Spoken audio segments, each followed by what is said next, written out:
important. Prayer works. Yep. Yeah, what are you doing about it? Faith without works is dead. So faith with works is alive. Yeah. And I see so many. Man, this joint be fire like, bruh. We in the field, we in the field, bruh. We in the field, we in the field. Just put it in work. We raising the bar. You tuned in to the Trackstar. Yeah, back in the field with the Trackstarz, Ryan Righteous, SEANTANA, DJ Jeremiah. How's everybody doing today? Doing well, man. How you feeling? Great. We have a special guest in the building. A special blessing from God has come in to grace Trackstarz. Everyone say hello to DeVon Franklin. Yeah. Yo. How y'all doing? Doing well, man. We're doing good. It is a pleasure to have you here. Oh, thank It you. really It's a pleasure is. to be here. Thank you so much for coming in Of course. and speaking with us. I don't even know where to get started, but I will just say this. Thank you so much for what you've done for our industry. Oh, wow. Amen. Thank you for taking Christianity to the next level. Thank you for just making our entertainment look good and sound great. I mean, I'm just a big fan. Wow, man. I'm a big fan. Thank you. Miracles from Heaven. Yeah. One of my favorites. It was Right just on. amazing. It was amazing. Pursuit of Happiness. That just says it all. I mean, you have championed so many great films for us, and you're doing so much in our industry. Tell us a little bit more about how you're doing with everything. Yeah, things are good. You know, grateful to be here and just excited for the doors that God is opening. My next film comes out November 17th, and Yes. it's The Star. Yeah. It's Yeah. the story of the Nativity, the first Christmas, but from the animal's point of view. And the lead character is the donkey that carries Mary and Joseph to the manger. And it's the first movie that Hollywood has ever produced of a Bible story that's in CGI. Wow. The last faith-based animated movie from a major studio was The Prince of Egypt, almost 20 years ago. Yeah. But this is The Star, is the first animated movie in CGI to be told from the Bible. And so I'm really excited about that. We have Oprah's doing a voice, Tyler Perry, Anthony Anderson. We have Tracy Morgan. We have Kristen Chenoweth, Kelly Clarkson. I mean, we got everybody. Mariah Carey just did the lead song. Kirk Franklin did a remix of We Three Kings, which is amazing. Wow. Yolanda Adams does her interpretation of Oh Holy Night, which will blow you away. Okay. And so I'm really just excited about this film and what God is doing, and, you know, just trying to continue to bring quality content to the world and, you know, and elevate the genre. Oh, that's awesome. I really want to know how to like working with Tracy Morgan so far. You know what? I mean, I never worked with him directly because he did his recording out of New York. Okay. Whereas Oprah and Tyler did theirs out of L.A. So I was there and got a chance to holler and interface with them, even though I know them. Yeah. But Tracy was great. I mean, he's great in the movie. I mean, his performance is awesome. Okay. But I don't know him personally. Okay. Yeah. Wow. Man, that's incredible. Why that story? Why the nativity story? Why you say, man, let's go with this route versus like maybe the story of Easter or something else in the Bible? Because, you know, it's a classic story and everybody knows it, you know, and I think it's important to kind of reinstill the reason behind the season. Yeah. And the reason for the season. And what better way to do that than with the nativity story. Yeah. And, you know, and it's great to see the point of view from these animals and how they're seeing the story play out. And it just gives you a whole new appreciation for it. Yeah. And it just felt like that was a great story to start with. And, you know, hopefully it'll be successful. Yeah. And there will be others like it to come. Yeah. So what's the what do you want people to take away from the story of the nativity? Like producing it and saying like, man, I really want people to like have something to walk away. What's the walk away for the movie you I mean, the walk away is, you know, you'll understand and see the meaning behind the birth of Christ. And I think of an even more profound way. Yeah. I mean, the ending of the movie is very powerful, very emotional. A lot of people cry. Wow. You know, when the baby Jesus is born. So I want people to take away hope. Yeah. You know, I want people to take away joy and inspiration and to know that all things are possible to those that believe. That's really the message. Yeah. Wow. Yeah. Why from the point of view of the animals? Because that's a unique view, right? How'd that come to you? I didn't write it. Okay. You know, it was actually, this script has been in development for over 10 years. Wow. Yeah, long time. And, you know, I was developing the script back when I was an executive at Sony. You know, we're talking, I started developing it back in 2005. So it's been in the works for a very long time. And it was just a great twist. It's like, oh, wow, that's cool. You know, you see the same story, but from a different point of view. And it just felt like, oh, that's a great creative way to, because we've seen the nativity story done many, many times, but we've never seen it done like this. Okay. And that felt like a fresh way to do it and felt like a reason to do it. Yeah. And we're just so grateful that now, you know, so many years later, it's finally coming to the big screen. Wow. Yeah. Amazing. It's amazing. So, DeVon, I have to ask you about the Hollywood Commandments. Yeah. I really feel like this is a guide for us. Last night I was looking on Instagram and I saw that a photo of you was posted with one of our old mentors, Magic Man from Radio 1. Yeah. We started off at Radio 1. Oh, that's so cool. I didn't know that. Yeah. When I was 18 years old, and I was just mesmerized by your story. When I was 18 years old, I interned for Ryan Cameron, who's a radio personality here in Atlanta. And Ryan's great. I was on Beat 103 earlier. So, yeah, he's awesome. I love him. When I post this, I'm going to post it side by side. But we started off in secular radio. And I was interning with him when I was 18 and went into promotions and sales. And then our other partner, Sean, he was working in the web graphic design department. And we were at a birthday bash. It's this big Christian or this big hip hop event. And we decided that we wanted to do something to edify God through everything that we did. So we started Trackstarz Radio at the 1079 studios. And that was 10 years ago. And now God has blessed us tremendously. We have over 35 partners. We're on 100 plus stations. Wow. We've been signed to a major gospel deal before in the past, and now we're at the point where we really do want to have, our whole goal has always been to have secular success. Right? Because what we want to do is we want to bring beautiful godly content to the mainstream. And your book has just been a guide for us to get started on that path so that we understand that we're on the right place. How do you inspire those that do want that success in the secular realm, but they're scared of the backlash, they're scared of the direction it takes them in if they walk into a dark space and they lose their faith in the process? Like, how do you? Yeah, I mean that's why I wrote the book. I mean, because it always shocks me that people of faith are the most afraid. Wow. Because then I say something has been wrong in our teaching. Yeah. Because it's like, oh yeah, if you ask any person of faith, does faith work? Oh yeah, it works. Okay, so why are you so scared? And so the beginning of the book and the introduction of the book, it's all about, attacking that beware mentality. As Christians, we've been conditioned in this beware mentality. Beware, you're going to go too far. Beware, you're going to lose your faith. And as a result, we then begin to limit ourselves because we believe in that mentality so much that we self-correct. And we never really get a chance to see the fullness of God. And when you look at the Bible is full of stories of people who had tremendous secular success and weren't afraid of it. I mean, Joseph was second in command in Egypt, right? You know what I mean? Daniel, Shadrach, Meshach, and Abednego were managers in Babylon. You can't get more secular than that. You can't get more successful than that. But the key was that they allowed their spiritual teaching, which they learned in the synagogue, to be combined with secular strategy, and that was the path to their ascent and to their success. And so, I've been in Hollywood for 20 years. I've been a believer all my life, been a Christian all my life, got baptized when I was a young teen. And I always wanted to go to Hollywood, and people, said, oh, don't do it. But I just said, you know what, I got to really follow what God is doing in me.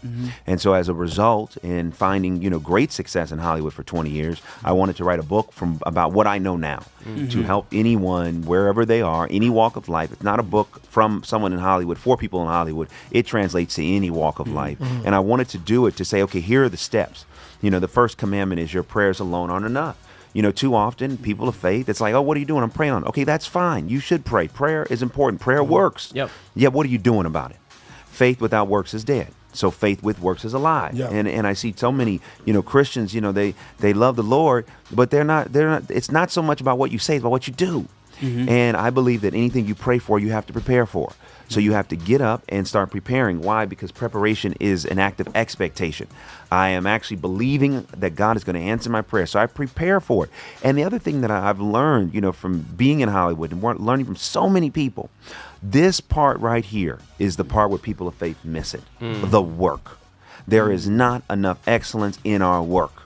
We think that a prayer is going to cover our laziness, our procrastination, right? Our lack of preparation. It's like, sorry, that if when we're asking God to do the work that we're supposed to do ourselves, we limit our ability, one, to maximize our own potential, and two, to see what it is that He wants to do.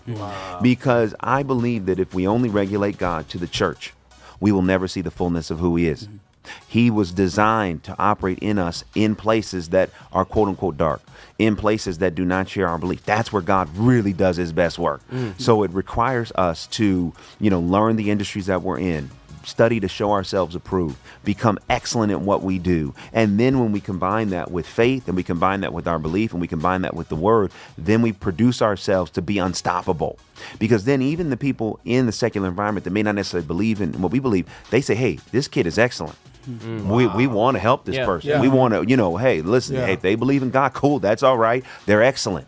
Then they serve. The commandment number 3 is you have to carry a crown before you wear one. Yeah. Everybody wants the crown and throne. Nobody wants to work for it. Yeah. And real. that process is a process that we have to commit to. Success doesn't happen overnight. It takes time. And for me, it took, from wanting to produce at the age of 18 and not getting a chance to officially have my company until 36, I'd say this often, it was 157,000 hours. It was over 6,500 days. Wow. I was showing up every day, believing God, believing that it was going to work, and then saying, okay, God, let me not worry about when, but just keep showing up. And I just believe that this generation, especially this young generation of, Christians, like this is the part that we're not getting. Yeah. This is the part we're not getting. That's why I wanted to write the book. This is why I wanted to write the Hollywood Commandments, to help, especially people of faith, like, listen, stop being afraid.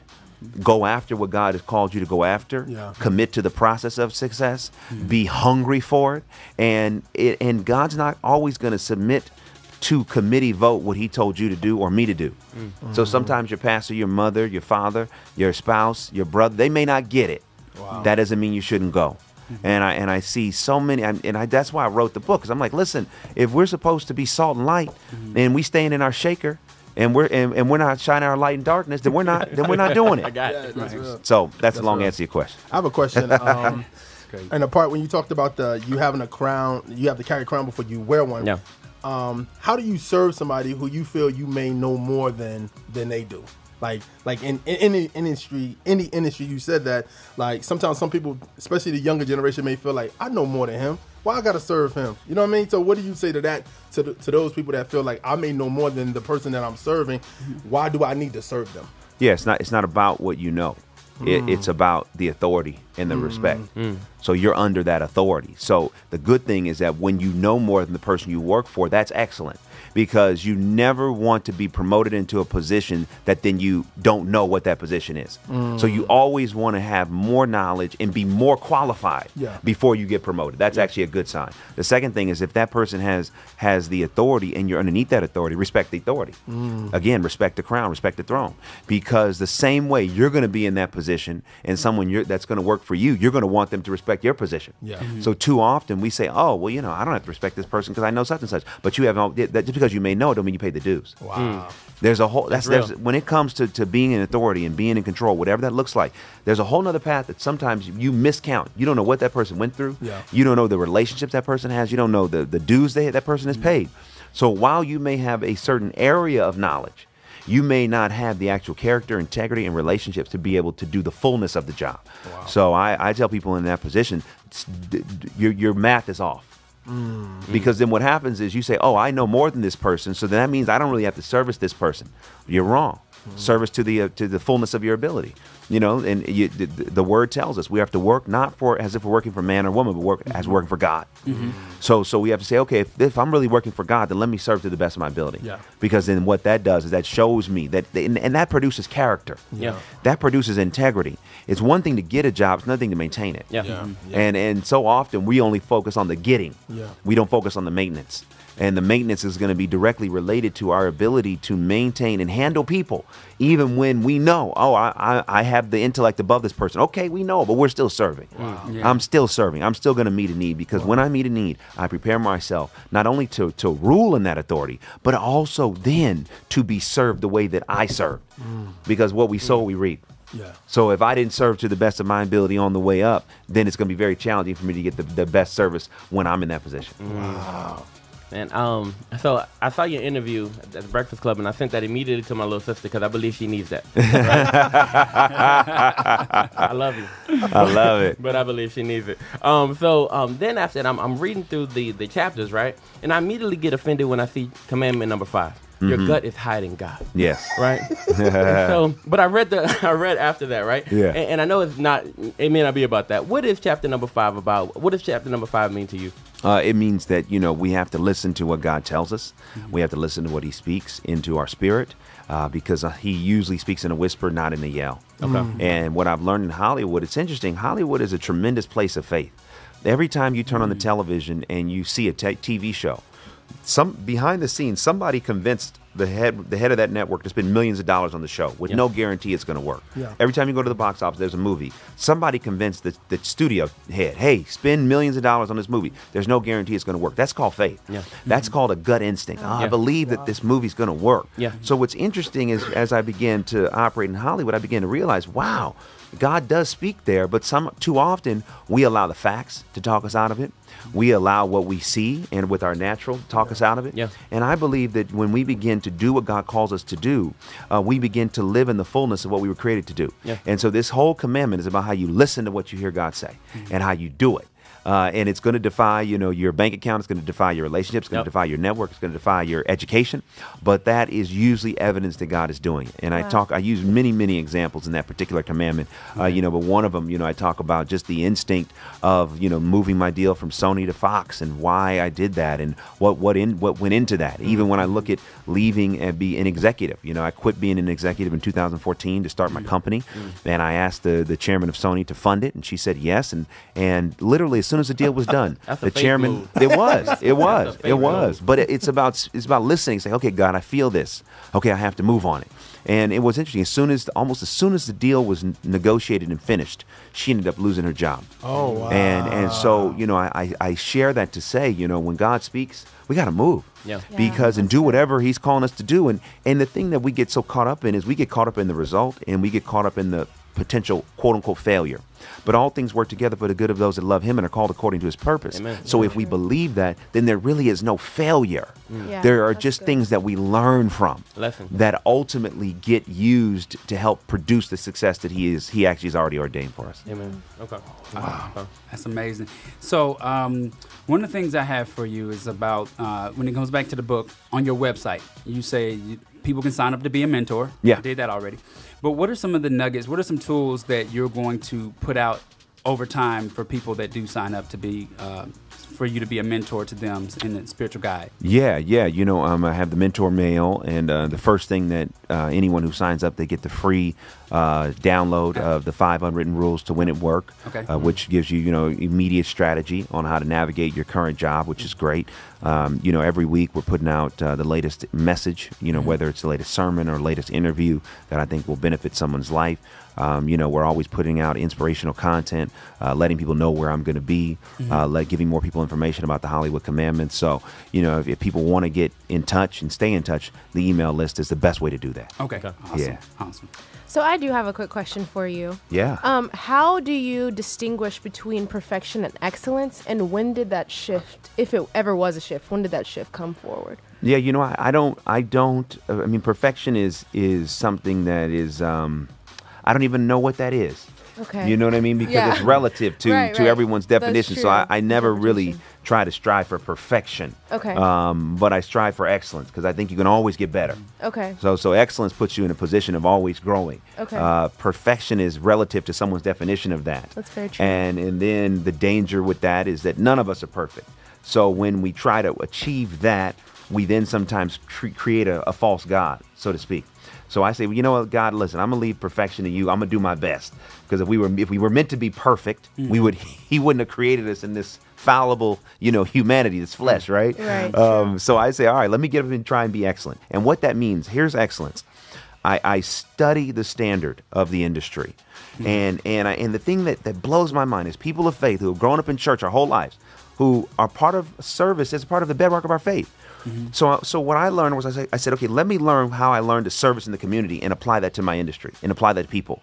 So the same way, growing up in church, I go out and pass out flyers and come to the barbecue and come get your hair cut and come to the school drive and come, get your the food and all that kind of stuff. Yeah. We would do that, come to Bible study. So it's like, all right, the same way we were servicing the community, let me begin to do that on the job. And so excellence becomes a combination of my 100% commitment to serving and learning what the excellent standards are of the industry. Okay. Because that part of learning is so important. Because just because you're willing does not mean you're doing the best you can if you have divorced yourself from learning what the standard of the industry is. So when I started out as an intern for, at the company that managed Will Smith and was working for people like Benny Medina, who's, Jennifer Lopez's manager, I had to learn, okay, well, here's the industry standard of excellence. So, okay, now let me work every day to meet that.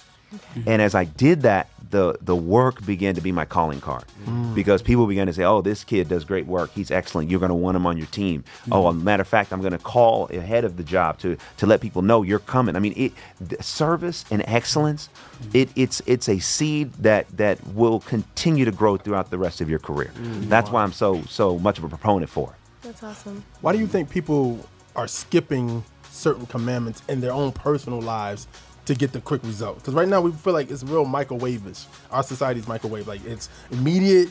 I want it now. I want this. I don't want the process of becoming something great. I just want it now so I can get it going. You know what I mean? Yeah, I think social media plays a big factor in that. Yeah. Everybody's scrolling out all day. All day, every day, looking at other people's lives and saying, "Oh my goodness, I want this, and I wish I had that." And too often, psychologically, whether it's subconsciously or consciously, when we're scrolling and voyeuristically looking at other people's lives, we then start to feel bad about ourselves and think that we're behind. But relative to God's timetable for our success, we're only behind if we're not following Him every step of the way. I can't judge what's going on in my life by anybody else's life. Because as I say often, you got to stay in your own movie. There's great things happen in your own movie. And so I do believe that people see, these YouTube sensations and, I just want that. And I say this, if you get it overnight, you're going to lose it overnight. Success is a staircase. It's not an elevator. Because, again, it's not about the getting of it. It's about the maintenance. I don't want something for a moment. I want to be able to sustain and maintain it. And the process that you go through as the foundation for your success becomes the foundation in which everything stands on. And if you rush it and you get something quick and you step over people and you backbite and you maneuver just to get it, I guarantee you won't be able to handle it, because your character won't be able to handle it. Your integrity won't be able to handle it. And truth be told, you don't even have the knowledge on how to really do it. You may have known how to maneuver, but then, okay, now you got it. Now millions are watching. What you going to do? And then when that pressure is on you and you don't have the process to help you navigate the pressure, many, many times people fall underneath the pressure. Wow. Yeah. So I have a question. In Hollywood, it feels like we see a lot of people kind of being closet Christians, like not able, not willing, not able to share their faith. But then it also feels like there are people that come out and talk about their faith and things of that nature. Do you feel like there is a sense of fear of Christians in Hollywood that are just like, you know what, I'm scared of getting blackballed if I come out and say this. I'm scared of being typecast if I come out and do this role. Do you feel that it happens? I don't feel that that's exclusive to Christians. Okay. I think that there is a general fear of being who, and it's not relegated to Hollywood.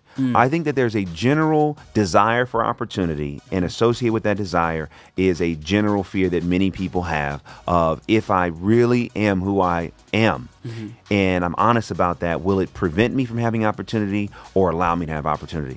And so that goes down to any industry, any person, because so often we're like, well, wow, if I really am honest about what I believe or what I think, will that job or that industry find me acceptable? So again, I haven't, in my experience, I haven't found that exclusive to Christians. Okay. There have been plenty of Christians that I have relationships with that are similar, where, they present a version of themselves, but they don't necessarily present the fullness of themselves. Okay. Because I do think that there is this desire to want opportunity, to want to progress, and anything that is perceived as a hindrance to that progression, anyone is going to be tempted to withhold that. Okay. Yet my philosophy is that success is peace. And it's not about money. It's not about a position. I do believe that money and position come out of that peace. But I believe if you have money and position before the peace, it can be disruptive. So when you're going for peace, how do you get peace? Owning who you are. Now, to people of faith misunderstand this. So often when we think of, being vocal and being a Christian, we think of what we say. Not so. It's what we do. Can people see God in us, how we work, how we serve, how we handle difficult people, difficult situations? Because the world has seen so many Christians talk, But the disconnect is in the doing. They've seen Christians say, "Oh yeah, God is love," but then not love everybody. Right. They've seen, "Oh, Jesus saves," but they don't want to offer, a kind word to their friend or their brother. So it's about the doing. So when it comes to people of faith in any industry, the challenge is to know that if God called you to the industry, you have to own everything He called you to be. Everything. And don't try and say, "Oh, I'll admit to this person I'm that." No, just be who you are. Be who you are. Own it. Own it. And as you own it, the thing I know about success and about industry, even if people don't agree with you, if you own your difference, they say, "Okay, well, that's just them." Yeah. That's them. Man, listen, that's what they believe. And you know what? And let me tell you, not only what they believe, here's what they do. And that person is excellent. We want them on our team. Like, hey, it just is what it is. But if you go around preaching to people and there is no doing, then that's when people are going to be like, oh, they're going to be resentful of like, oh, this person talks a good game, but they don't actually back it up. Why? Because they're late. Yeah. They're late to work. It's like, hey, they're supposed to be here at 9. They're here at 9:10. And they tell me that they want to. I mean, come on. This is the real. It's the real. It's practical. It's not like pie in the sky. Yeah. Because too often it's like, people of faith, as Christians, we want to say, oh, this is what God is. Okay, cool. If you believe that, where is God Monday, Tuesday, Wednesday, Thursday, Friday in your work? Real. If you could never articulate to anyone with your mouth, could you show them by how you serve, by how you work, how you do it? So that, again, a long answer to your question, but I don't find that exclusive to people of faith. I see it across all industries, across all different people. Yet I believe the path to success is owning who you are and knowing that that's going to be enough. Commandment 8 is your difference is your destiny.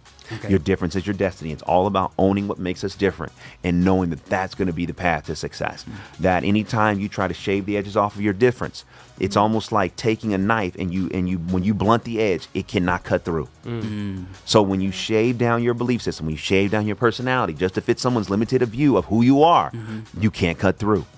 The only way to cut through is to keep your edges sharp. Say, yep, this is me. This is me. That means 100 people may say no. Yeah. 100 people, but all you need is one. One yes. That's it. Wow. That's it. That's the blueprint. That's the blueprint it. for us. That's the blueprint. Yeah. That's it. That's it. Yeah. You've been everywhere at this point, right? Like you've been on Oprah, right? You've done TED Talks. Dr. You've Phil, been, everywhere, right? Yeah.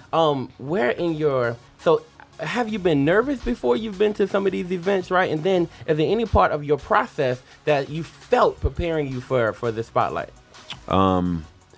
Nervous all the time. Yeah. I mean, definitely, especially when you're doing live television, it's nerve wracking. So you just try to use that nervous energy as fuel and just say, all right, here we go. Let's go. But it's weird because, I started preaching at the age of 15 and I never had any desire to do it beyond just, graduating high school and going to, Hollywood. Everybody wanted me to go into ministry. And I was like, nah, I'm not going to do that. And it wasn't until I was an assistant at the age of 22 when my uncle from Oakland called me and he said, hey, could you come up once a month and start preaching for me? Because he was getting older. So I started doing that reluctantly. And as I started doing that, people in the entertainment business started finding out like, oh, man, you're a preacher. And I'm like, yeah, and they're like, oh, that's cool. So it became a point of distinction. And so as I was preaching and speaking and doing all that over the years, and, ever since the age of 22 and I'm 39 now, it's always been a part of what I've done in addition to Hollywood. And unbeknownst to me, it was preparing me. It was preparing me to be able to communicate. It was preparing me to be able to, boil down, points into a concise manner. So when I'm on television, there's already been preparation, and I didn't even know that. And then also, working for someone like Will Smith for so long, 4 years as an intern and then 2 years as an assistant at his company. And then when I was an executive at Sony, Sony funds his company. So every movie from Pursuit of Happiness to 7 Pounds to Hancock to Karate Kid, Annie, and After Earth were all movies that I worked on as an executive that he either produced or starred in. So spending so much time around him and learning from him, it was the combination of what I was doing in ministry and then learning from him that has helped me do what I do now. Wow. So it's like, okay, knowing how to deal with people, knowing how to, really commit to the process and work for it. I've been on the road for about 2 months from the book and the movie and traveling the country and, still running my company and getting things together. So it's God, it's God's grace. Yet it's weird. It's like the Karate Kid, wax on, wax off. You're like, well, how's this going to help? And then all of a sudden when you get into, the match, you're like, oh, I know what to do now. Very, very similar. Wow. So, I just have one more question. So, how do you maintain your time with God with such a busy schedule? And are there any times that you have to turn certain things down to kind of just rest with God and just keep your focus? Yeah, I mean, every morning, I get up. The first thing is to check in. That's the real email to check. Those are the real texts to check. I don't get on social media. Check in first, pray, get in the Word, get centered, and then throughout the day, stay connected. And then also, it's interesting because it's just like I can't do it without him. So much of the day is like, all right, God, how do you want me to handle this? And also it's that war between the flesh and the spirit. Because especially when you have ambition and you can do things and you get stuff done, you have to. It's that constant tension between, all right, let me do what I can do, but leave God's work to Him. And so that process just keeps me aligned. And then there are seasons. So, it's like, okay, when there's a book coming out, a movie coming out, that's a season where, what that requires, a lot of work, and you're out there. And then, especially like now during the holidays, that's a time to kind of, recuperate and refresh and go back and get even more in sync and hear again, okay, God, what's the word for the next season? So it's a constant combination of staying in touch every day. And then, once I'm through promoting a project, going back and really getting in sync to hear what the next leg of the journey is going to be. Wow, that's awesome. My last question. Go ahead. If the Bible, from Genesis to Revelation, was a movie, what rating would you give it? Oh man, it would be NC-17. Period. Period. That's a fact. That's a fact. That's why there's been such a conditioning of people of faith that just blows my mind. This is why it's like, I look at the Bible. Look at the Bible. God pulled no punches. In articulating the battle between virtue and vice. So that we who read it can understand, wow. So this is what happens if I allow the vice in me to take me down that path. My goodness, it's destruction not only for me but for generations to come. Wow. So God pulled no punches. So then the idea is like, so when it comes to people of faith making content, it's got to be this. Well, no. Keep the integrity in whatever God is calling you to say. But if we sand down the edges of our message, and the world has more aggressive content that is designed to reach more people than us, then I have to say, well, why are we doing that? And what about making content? It's not about gratuity. There was nothing in the Bible that was gratuitous. It all had a virtuous point. Yet God said, listen, I'm going to use people and show these stories to show the truth of what life is, and show you in all of the challenges that we experience life. Because if I pull a punch, you may not know who I am. If I pull a punch, you may not understand how serious this life is. So when it comes to making content, it's all about telling the truth of that content in the way in which it was designed to be told. Don't pull any punches. Again, we're not about being gratuitous, but it's about making content that can be as equally competitive as anything out there, because the truth is in it and it's not held from anyone. Wow. That's amazing. So final thoughts for us, or last thing for us, is you were at the top of our prayer list when we talked about people that we wanted to have on the show. Oh, absolutely. Wow, I didn't know that. Yeah. So God is good. He answered that prayer for us. What are some things that our Trackstarz universe can pray for you? Oh, yeah. Thank you so much. I mean, Trackstarz, universe can just pray for, just continued guidance, wisdom. Absolutely. As God is continuing to open these doors, I'm just continuing to look and listen for what it is that He wants to do. It's great that I have a sense of sometimes what I want to do, but I'm always praying, Lord, please, I just want to make sure what I'm striving for is what You're striving for. So continue clarity, wisdom, and that He would just continue to prepare the way. And that, whatever impact that I'm designed to make in the earth, that is what would happen. Wow, that's amazing. Amen. Well, again, we congratulate you on all your accolades and successes. Thank you. What God is doing, His hand is definitely on you. We're praying for you and your wife and everything that you guys do going forward. We just appreciate everything so much. We appreciate you making the blueprint for us to help us get to where we need to be as well. Amen. Thank you all for having me. I'm so blessed and so grateful. Yeah. All right, we're going to get back into some music. You're in the field with the Trackstarz. Ryan Righteous, SEANTANA, DJ Jeremiah. Let's go. Hey guys, Miracle here. Thanks so much for watching the show. Make sure you go below, subscribe, like, click the bell. Oh, and go to our website because that's important. And be sure to follow us on all forms of social media and tell everyone you know about us. Okay? Thanks. See you next time. We know not what we doing. Screw that, they know, let them have it, do it. Okay, I'm erratic, prove it. Never mind, got a mind that'll wind up with me in a lineup behind bars with these bars. Okay, my time's up. Team Freedom. Yeah. We not through yet. All right. Trackstarz Music presents. Turn my volume up. Turn me off.